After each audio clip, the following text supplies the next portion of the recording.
Colasatashif. Gahanawai. Gahanawai. Gahanawai.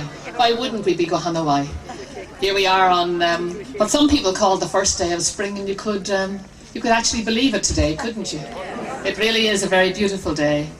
We think back to those days 200 years ago, when on this day 200 years ago, in the words of, well, to paraphrase the great poem that we all learned at school about this day, Bicentenary, we all know it, Tanladal Conchino, and it talks about Ardoig me Machiol, and back 200 years ago, the sail was raised of this, the start of this journey, this 200-year journey that the Brigidine started, 6 of them, 6 women. We just think back in 1807, what it was like for those 6 women to take what was the most remarkable and radical step in a world that didn't really encourage women to be radical, to put it mildly, and in a world that didn't encourage, in particular, Catholic women to be radical. We think back to those times when it was a very unequal society, a time when Christians oppressed one another, when it was a difficult time to be both a Catholic and a woman. And here we are 200 years later, and it has taken a great deal of those 200 years to make this country a much more equal, egalitarian and happier place. And over that 200-year journey, the Brigidines have played such a phenomenal role through the women who committed to that life, made the life theirs. Why did they do it? Was there glory in it? There was not. Was there money in it? There was not. Was there sacrifice in it? There most surely was. Was there generosity in it? Yes, there was. It was all about giving. It was all about giving to others, taking their own genius, taking their own talents, taking their time, taking the time that was their lived lives, and giving it as a gift to this Ireland, and indeed to many other parts of the world, in order that they would flourish, in order that there would come a time when young women, young men, of all colours, all creeds, all views, would grow up as equals, as these women who started the Brigidines all those years ago, and who continued its tradition, believed that it was the will of God, that people would live in peace and harmony together, each one acknowledging the complete uniqueness of the other human being and their entitlement to their freedom, their space. No one oppressing anyone else, no one putting false barriers around the road that person's life might take.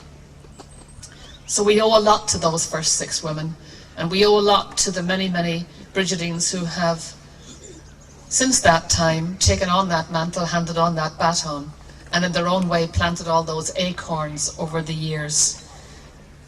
Back then, 6 of them were making a start. It was a good time to start, a springtime.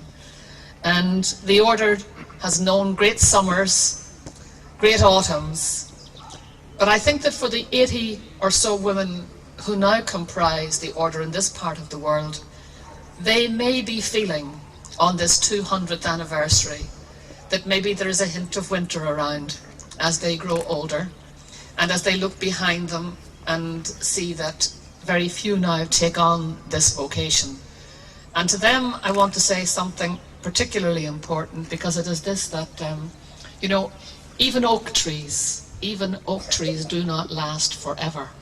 Even the mighty oak is not going to last forever. But in a curious kind of way, it lasts in ways that are much more subtle.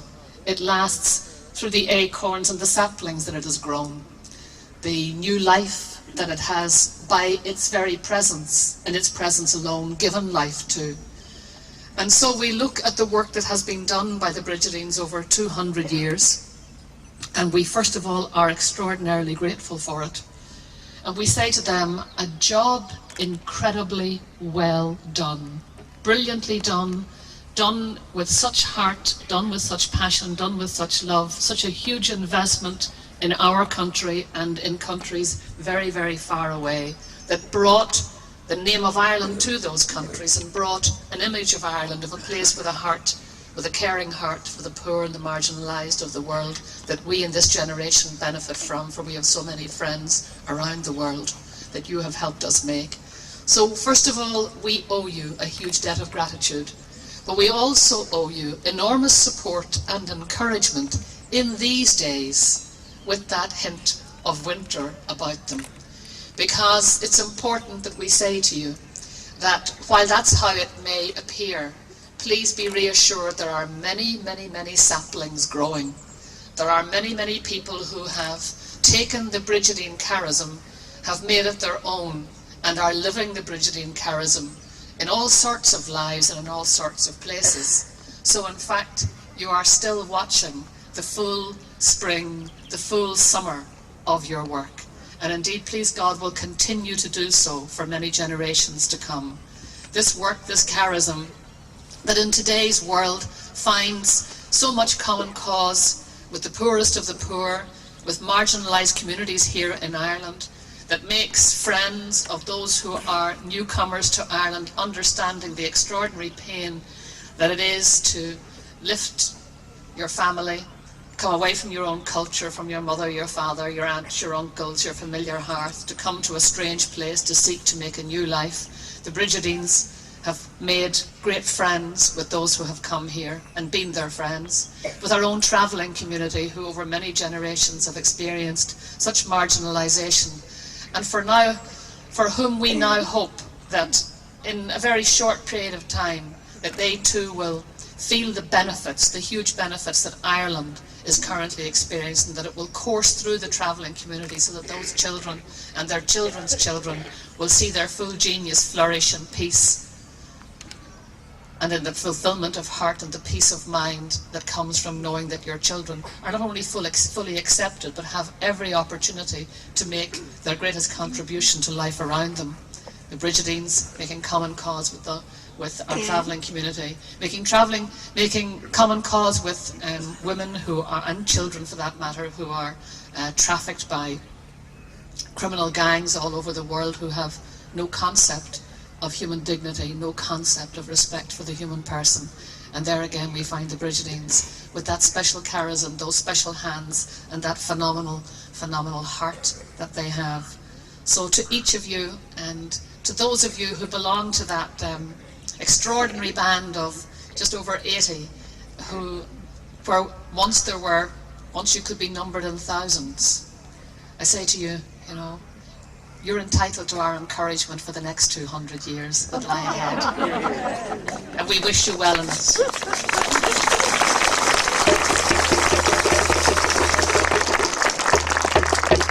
And on this day, I think, when we plant an oak tree, I think that we are, along with you, standing side by side with you, as friends to you, as debtors to you, as we plant another oak tree, and again, as they did 200 years ago, when they once again are Dóigh which, or Ardid Dardid which are Heol in you. We raise that sail again and we look out to the next 200 years, and frankly, if it's any bit as good as the last 200 years, it'll be a mighty time and an extraordinary time.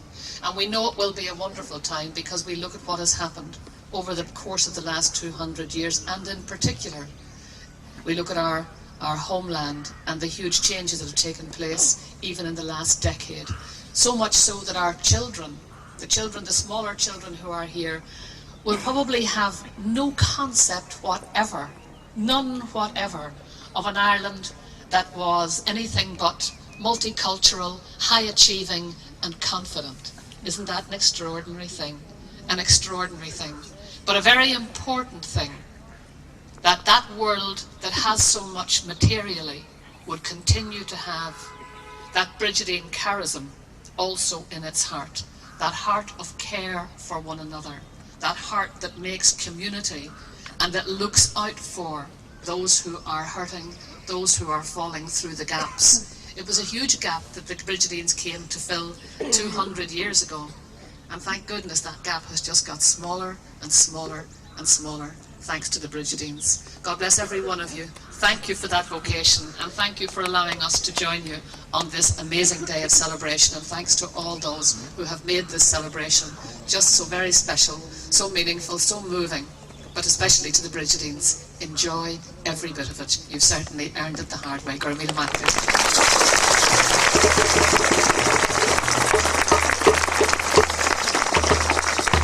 President McAleese, thank you so much for your encouraging words, your affirming words, and your inspiring words.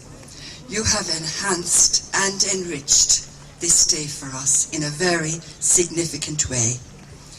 And on behalf of the Brigidine sisters, we would like you to accept a bronze St. Bridget's cross in memory of this day. Sister Mary Dalton will now present it to you.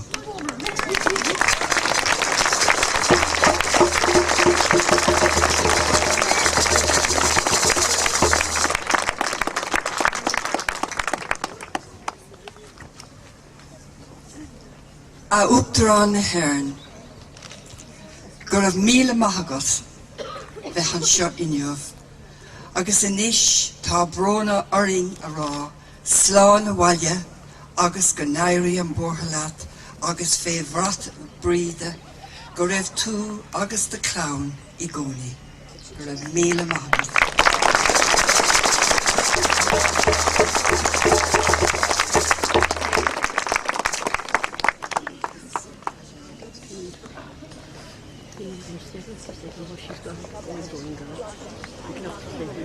Not multa bride on veni on